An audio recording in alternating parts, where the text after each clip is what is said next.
Hey, welcome to the baddass report number 2. I'm going to start with last night's SummerSlam. SummerSlam last night was a complete major disappointment. We had Brock Lesnar versus John Cena, built up as the fight of the summer. Yeah, fight of the summer, my ass. You could have put Zack Ryder, you could have put me in that ring versus Brock Lesnar with what they did to John Cena. Brock Lesnar completely destroyed John Cena, but I will get to that in a little bit. Start off the show with Hulk Hogan comes out, preaches about $9.99, blah blah bullshit. Yeah, buy the network. Yeah, whatever.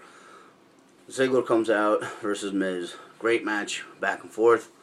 I was very surprised that the Miz lost to Ziggler, and Ziggler is now your new Intercontinental Champion. I'm very happy. Dolph Ziggler definitely deserves it. Congratulations to him. Then we turn to Paige versus AJ. Very good match, back and forth, back and forth. I definitely thought AJ was going to come out on top, but she did not. Paige actually reversed the Black Widow into her finisher, and Paige covers AJ 1, 2, 3, and then kind of does what Mickie James did to Trish Stratus back at WrestleMania after she defeated her with holding her in her arms, which was pretty cool. Then we go to Rusev versus Jack Swagger. Very disappointed in this match. I was expecting a flag match, not a pinfall, submission, or whatever. To have Rusev go over is a slap to the United States, a slap in the face of the United States. And then after the match, to have Rusev kick Zeb Coulter, and then have the balls to have the Russian anthem playing with the flag is the ultimate disgrace by WWE. I was very disappointed that they would allow such bullshit to go on. Then we go to our next match, which was, I believe, Dean Ambrose and Seth Rollins. This match stole the show. This match was great. Dean Ambrose was absolutely incredible. Seth Rollins was very good as well, but to have them go from the ring, Dean Ambrose taking out all the lumberjacks, the fight went into the crowd, then came back to the ring, but the only thing is to have Kane stick his nose where it don't belong. Listen, you fucking retard, retire already. But other than that, great match. Didn't like the finish, didn't like Kane sticking his nose in it again, but that just means that we'll have probably a cage match between Ambrose and Rollins at the next pay-per-view at Night of Champions. Then we roll on, we got Bray Wyatt versus Y2J. Great match as always. Y2J always delivers. Bray Wyatt was actually very impressive in this match. I know a lot of people buried him with the whole Cena thing, but he actually, a great match. He went back and forth with Jericho, and then he hit his finisher and got the 1, 2, 3. And hopefully this feud is over, but it's probably not because they need a rubber match. So Night of Champions, I expect a no holds barred match of some sort.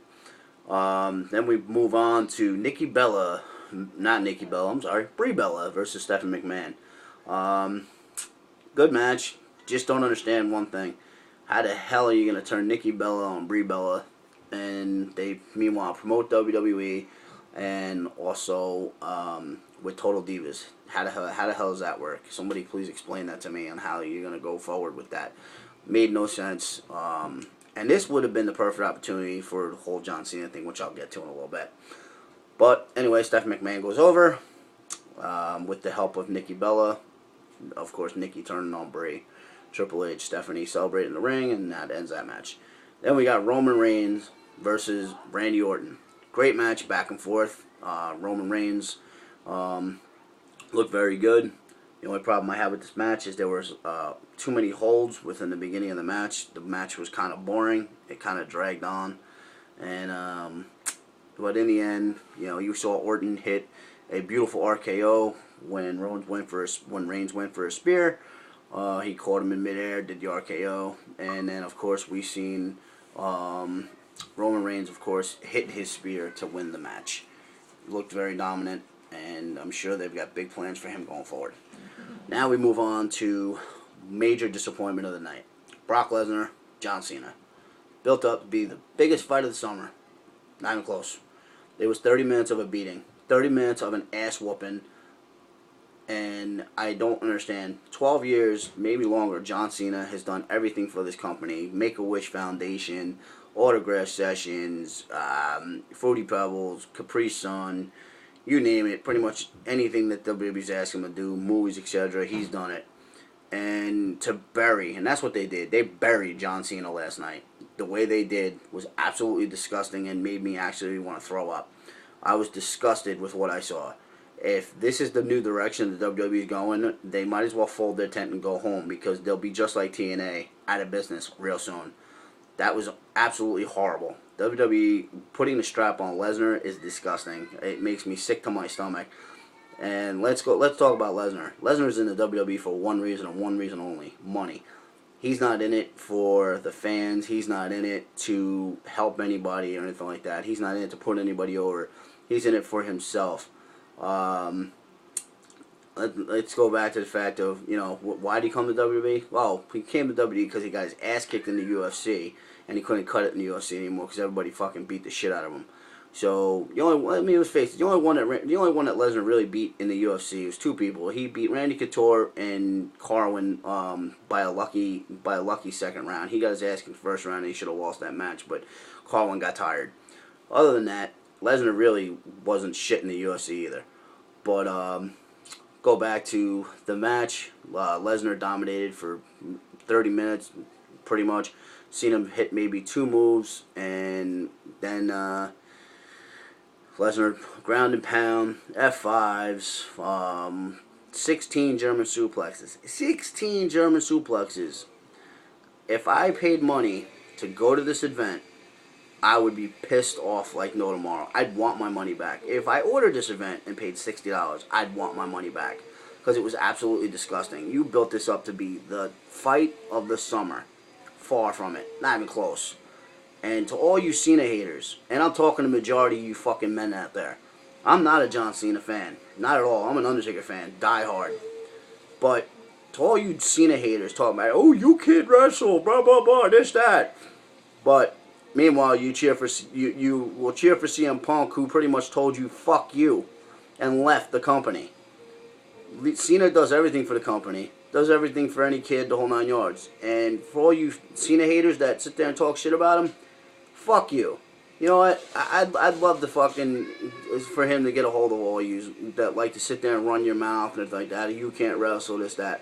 The guy's been busting his ass for 12 years, maybe even more. He does everything for the company, does anything he's asked. Will lay down for anybody to try and make the company better. I'm sure last night he had a problem doing what he did, but he did it. Stone Cold quit. CM Punk quit. I'm sure The Rock would have quit. Actually, he did. He walked out last year after WrestleMania 29. Well, he got hurt, but he was supposed to fight Lesnar at 30, and he never did.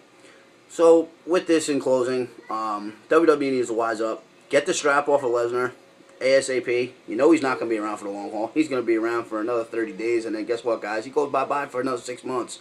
So, get the strap off Lesnar, even if you got to do where Cena attacks Lesnar, beats the hell out of him with weapons or whatever, and then Rollins cashes in. I'm fine with that. I'm actually hoping that happens tonight on Raw. But with that said, I'll be back tomorrow with my Raw review, and go forward there. And as far as all you WWE writers on WrestleZone and all that shit, you don't know what the fuck you're talking about. And I'm calling out you, Justin LaBar, Josh Eisenberg, and anybody else that thinks that WWE did a good thing by putting the strap on Brock Lesnar. I'll challenge you any day. I'm 35 years old. I know what I'm talking about. You guys obviously don't. And for some reason want to suck Brock Lesnar's cock the way you do. So, anyway, going forward with this, I'll be back later on tonight or tomorrow with my Raw review. And I also will start doing football as we're gearing up. As you can see, I'm wearing my Cowboy shirt. Still don't think they're going to have a good season, 6-10, but hey, Cowboy fan, die hard. So, this is Sean Romo, known as Badass, signing off, and I'll be back with my Raw review tonight or tomorrow. Have a good one, guys.